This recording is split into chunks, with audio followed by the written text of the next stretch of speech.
Work में रहते हैं, आप खुद बड़े इन्वेस्टमेंट को लेकर के नज़रिया बना के रखते हैं, और बाजार इसको कैसे लेके चल रहा है? देखिए, बाज़ार तो इसको पॉज़िटिव लेके चल रहा है, और मेरी जो सोच विचार है इसमें थोड़ी डिफरेंट है।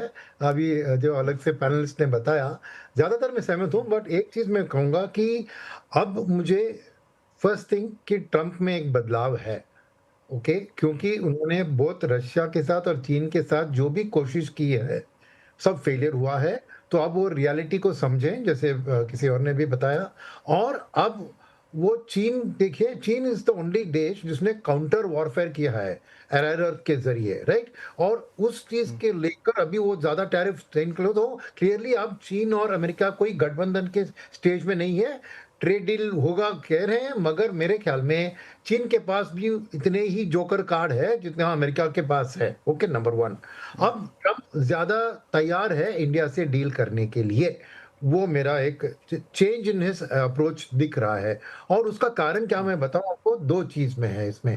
एक है हुँ। कि जो अब वो चीन के साथ एस्केलेट कर रहे हैं बात, और चीन ने काउंटर में एक तो रेयर अर्थ के ऊपर कंट्रोल कर दिया। दूसरी बात है कि हुँ। 2023 में चीन ने $5 बिलियन की इंपोर्ट की थी अमेरिकन कॉर्न को।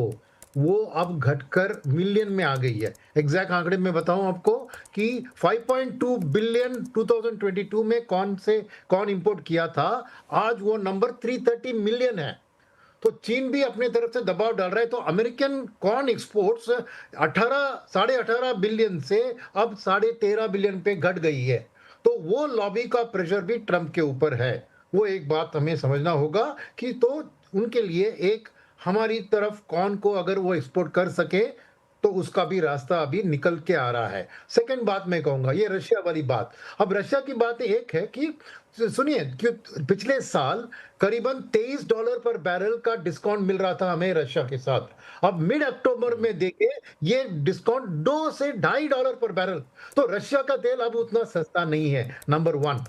नंबर 2, हम हमारी जो इंपोर्ट्स रशिया से 36% ऑफ आवर ऑयल हम रशिया से इंपोर्ट कर रहे थे लास्ट मंथ, और अमेरिका से 10% कर रहे हैं।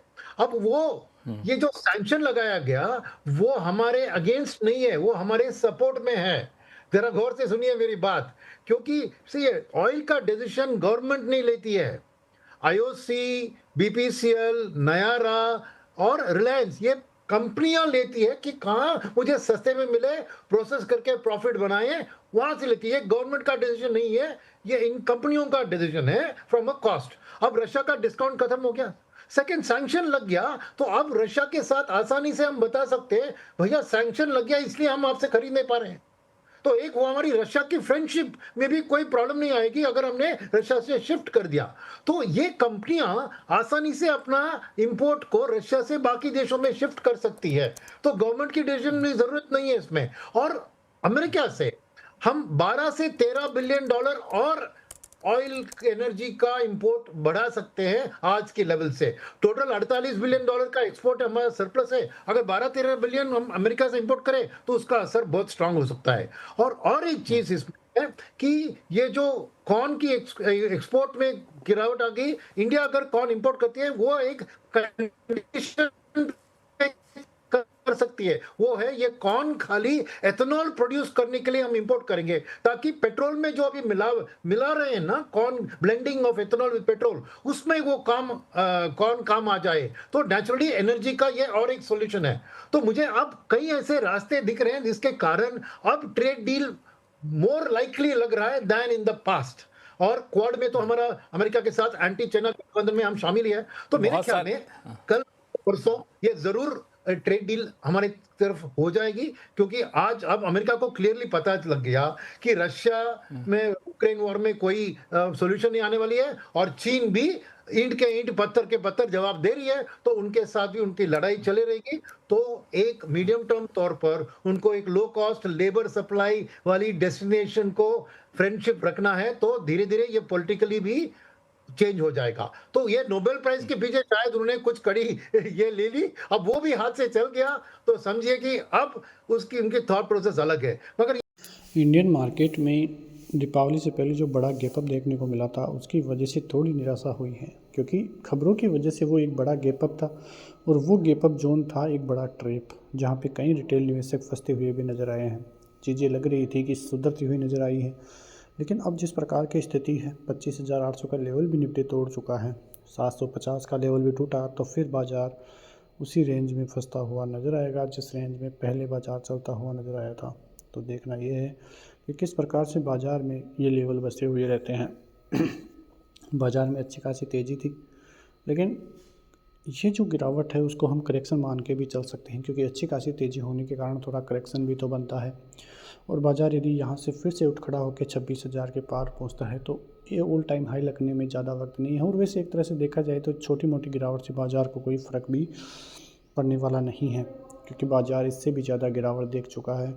अच्छा खासा मूड माहौल अभी भी बना हुआ है, ज़्यादा डरने की ज़रूरत है नहीं। लेकिन एक चीज़ देखें तो स्टॉक वाइज डेटा अभी भी नहीं है, बाज़ार ऑल टाइम हाई के करीब है, लेकिन जो कई स्टॉक्स है वो अभी भी 30 से 40% नीचे ही ट्रेड करते हुए नज़र आए हैं। जब उनमें रुझान बनेगा तब जाके लगेगा कि इंडियन मार्केट में बड़ी तेज़ी का रुझान है, वरना इंडियन मार्केट की तरफ से ऐसी तो कोई। तो मंडे का मार्केट आने वाले दिनों के लिए काफ़ी इम्पोर्टेंट रहता हुआ नज़र आएगा, क्योंकि मंडे के दिन बाज़ार में यदि सही तेज़ी होती है और बाज़ार फिर से 25,850 के ऊपर जाता है तो आपको एक बड़ी रैली देखने को मिल सकती है बैंक निफ्टी की तरफ से भी। यदि बाज़ार फिर से 57,800 का लेवल पार करता है तो एक अच्छा खासा तेज़ी का रुझान देखने को मिलेगा। सपोर्ट जोन की बात करें तो 57,500, 25,750, 25,500 ये बड़े सपोर्ट जोन है जिसको बाज़ार रिस्पेक्ट करता हुआ नज़र आ सकता है, और यहाँ से फिर से पुलबैक बाज़ार में एक जनरेट हो सकता है। तो देखना यह है कि किस प्रकार की तेज़ी इंडियन मार्केट में आने वाले दिनों में देखने को मिलेगी। एफआईज की तरफ से भी अच्छा खासा मूड माहौल है, 621 करोड़ की खरीदारी देखने को मिली है। और आगे डीआईएस की बात करें तो 173 करोड़ की बाइंग यहाँ से भी देखने को मिली है। तो अच्छी खासी तेज़ी इंडियन मार्केट की तरफ से देखने को मिली है। वहीं एफआईएस का जो है इंडेक्स फ्यूचर में भी बाइंग देखने को मिली है। तो अच्छी खासी तेज़ी इंडियन मार्केट में, और एफआईएस का पॉजिटिव रुझान इंडियन मार्केट को आगे भी तेज़ी की तरफ ले जाता हुआ नज़र आ सकता है। तो इंडियन मार्केट का जो है सभी चीज़ें पॉजिटिव ही देखने को मिल रही है। तो आने वाले दिनों में बाज़ार पर नज़रें रहेगी कि किस प्रकार के हालात इंडियन मार्केट में आने वाले दिनों में देखने को मिलेंगे। बाज़ार पर आपकी नज़रें रहनी चाहिए। अच्छे खासे स्टॉक्स में यदि बाइंग करना चाहे तो कर सकते हैं, और यदि थोड़ी गिरावट देखने को मिली उनमें तो भी आपको बाइंग के अवसर वहाँ पे दिखाई देंगे, क्योंकि यही अंतिम मौका है। इसके बाद में यदि बाज़ार में तेज़ी बनती है तो आपको मौका भी नहीं मिलेगा कि कब बाज़ार में बड़ी रैली देखने को मिली है। मिलते हैं नेक्स्ट वीडियो में, तब तक के लिए जय हिंद।